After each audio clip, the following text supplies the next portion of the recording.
In just 13 days, the Louisville football team will be in Nashville on Labor Day weekend, taking on Ole Miss.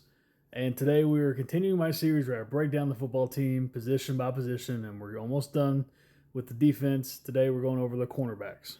All right, up first we have Tayon Holloway. He's going to wear number 13 this year, which is the third number in 3 years. He started at 20. Last year he had 25. Now he's going to be at 13. This is his fifth and final season. He's listed at 6'1", 190. He's a former top 200 recruit. He's well experienced between Louisville and UNC. He's played in 33 career games and started in 22 of them. Last year in 13 games, where he also started all 13 games, he's honorable mention All ACC with 42 total tackles, 3.5 tackles for loss, 2 interceptions, and 7 pass breakups as Louisville's number one corner. He blocked a field goal for a touchdown in 2023 against Georgia Tech to help seal that game. He's been named to multiple preseason All ACC teams, including he was named preseason third team All American by the Pro Football Network, who also rated Cleve Lubin preseason second team All American, and Antonio Watts preseason first team All American. So pretty high honors for him. It's kind of crazy to think about Tayon, maybe a year and a half, or maybe less than a year ago, or maybe a little more than a year ago. We didn't even know if he's going to be on the team anymore due to things that I won't discuss because they've been dismissed and whatnot. But the secondary last year was the biggest concern, period, going in. He came back, steadied the ship, and the defense was actually top 20 last year, and the secondary was pretty damn good, all things considered. So Tayon Holloway, he's going to be the cornerback one this year. He's got good size. He's long. He's just very solid all the way around. He's a very, very good cornerback one. He would be an excellent cornerback two for somebody. But for us, he's going to be a very good cornerback one. One of the better corners in the ACC. That's Tayon Holloway. But up next is somebody I find really intriguing, and that's DJ Waller. He's going to wear number 12 this year. He's listed at 6'3", 210. That's a big-ass corner. He's a former three-star athlete who played corner for national champion Michigan. And he played. He just wasn't on the team. He played for that team, as well as the pretend 1950 national champions Kentucky. So he's played for 2 different national champions. As a true freshman, he played in 11 of the 15 games that Michigan had, not just as a special teamer, also in the 2 deep, playing secondary, playing corner, playing deep safety. He spent the last 2 years battling injuries. But he did play well in spurts. He played really well against Ole Miss. He had a couple pass breakups and a couple tackles for loss in that game. And he's got elite size for a corner. I mean, he's legit 6'3". He might be 6'3.5" because he was standing next to Coach Harbaugh, who is listed at 6'3", and he's taller than him. So he could be taller than that. He's got super long arms. He just needs to stay healthy and show that he can do it consistently. Again, he's the injury concern, and then he's kind of always been like sometimes a starter, sometimes a reserve, but it's wide open for him to be the corner two here. All the pressure is not on him being the second corner. He can just do his thing. And he's also a guy, my prediction for him is right now he's going to be the cornerback two. Also more of like a nickel. This is a guy who's flexible. At 6'3", 210, you can line him up at safety. You can line him up at nickel.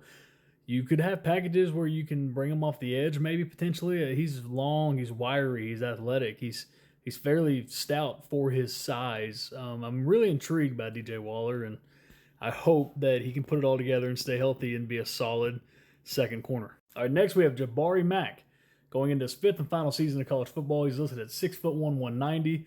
Last year he played at Louisville as well after playing 3 years at Jacksonville State. He's currently eligible to do a state lawsuit where he's got a TRO. Hopefully that holds. And, he gets to play full season. Last year he had 34 tackles, 2 interceptions, and 4 PBUs. And then in his career, he's played 45 total games with 25 starts. He had a big interception against Miami. I think it was the second pick of that game that we had. He also had an interception last year against JMU in the fourth quarter to help seal that win. He's just a bigger, more physical corner. He's not super fast. He's not, I wouldn't say he has elite ball skills. He's really solid. I'll be honest, going into last year, like I said with Tayon, we really thought the corner position was not going to be very good. And, Mac wasn't even a full-time starter at Jacksonville State, and he actually was very solid last year. He was very serviceable as a cornerback too. And now, ideally, now he's your corner three, which if you're a serviceable two, you're a really good cornerback three. So that's my projection for him as a cornerback three, as well as a special teams player, as well as he can also play some nickel. He's a bigger guy. He can be moved around a little bit. And he's not tied to being your second corner anymore, as long as Waller does what he's supposed to. So you have some flexibility to use him. And, right now he is back with the team. He's going through conditioning and stuff right now. I don't think he's actually done any full practices, but he could be out there against Ole Miss. All right, next we have players in the mix. So, after those three, there's a lot of, we don't know really at corner. A lot of, unproven talent, a lot of talent, but it's very unproven. A lot of highly rated guys at a high school, or a lot of guys that have gotten high praise from the staff here or there, or this or that. But today, if you shuffle these guys and put them in any order, I could see that being the order that they play in, especially, the true freshmen listed here. Now that you have 5 for 5, you don't have to worry about burning a red shirt. So going through the list, you have number 27, Myles Norwood, going into his 6th year. He was a junior college track and field player as a freshman, and now he's on his 5th school playing corner. South Carolina fans were happy to see him go. Apparently he was pretty rough in coverage, but he was decent at Ball State the year prior. No more than depth here. Brycen Scott from Elon, he's a little intriguing, smaller guy, put up pretty good PBU numbers. He's moving up quite a bit in competition, though. Jaydin Broadnax was one of the highest rated, if not the highest rated player in last year's recruiting class, maybe him and Briggs Cherry. 6'3", 190 pounds. Again, he's just really good size for a corner, but he's young. Santana Wilson, Texas transfer, top 200 player out of high school.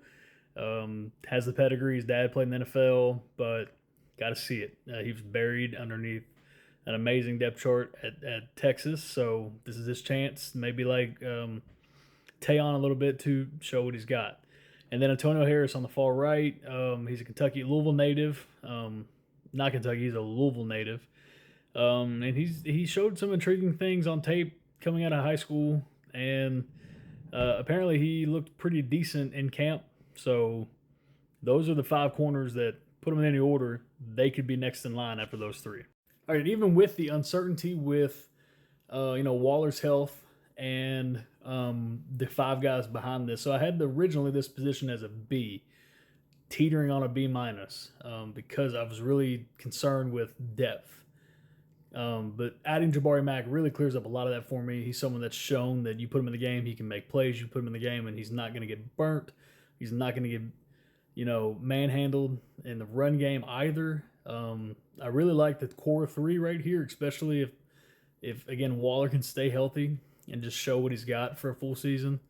And as far as the 5 behind these, someone you would imagine, some ones potentially more than one, is going to step up and show their value. So again, these videos are made in partnership with the 1912 Society, whose logo I'm covering. And if you like these videos, again, like, subscribe, comment, whatever. Give me feedback here, YouTube, wherever you're seeing this video. And like I said, I've given the corners a B+. I've got one more position group left with the safeties. We'll briefly cover the special teams, and then it's on to Ole Miss week. So appreciate you guys.